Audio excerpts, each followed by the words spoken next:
शिंदे अजित पवार गटापासून भाजपला फारकत हवी आहे का असा सवाल केलेला आहे जरंडेश्वर साखर कारखाना प्रकरणावरून सुषमा अंधारे यांनी अजितदादांचे नातेवाईक राजेंद्र घाळगे यांना समन्स आल्यानं हा सवाल त्यांनी केलाय। जरंडेश्वर साखर कारखाना प्रकरणी नियमित चौकशी सुरू आहे असं शिरसाट म्हणाले। त्यावर दादा डीसीएम तर चौकशी सुरू, विरोधकांनी लक्षात ठेवावं असं देखील शिरसाट म्हणाले।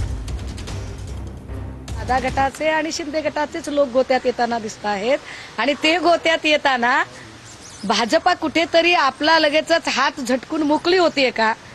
कदाचित निकालाचा अंदाज आल्यामुळे आणि भाजपाच्या हे लक्षात आले की जर हे असेच आपल्या सोबत राहिले तर विधानसभेलाही फटका बसू शकतो, त्यामुळे आत्ताच आपण यांच्यापासून वेगळं झालं पाहिजे यासाठीची ही नांदी आहे का की शिंदे आणि दादा गट या दोघांच्या पासून भाजपाला एक फारकत हवी आहे म्हणून चाललंय।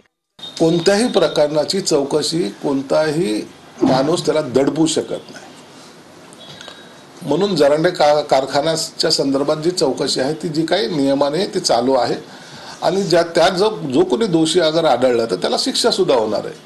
म्हणून राजकीय वरदास्त असेल म्हणून आपले गुन्हे मागे घेतले जातात किंवा संपवले जातात, हा जो गोड गैरसमज इतर विरोधी पक्षवाले जे बोलतात त्याला अर्थ नाही, हा त्याच्यातून सिद्ध होतो।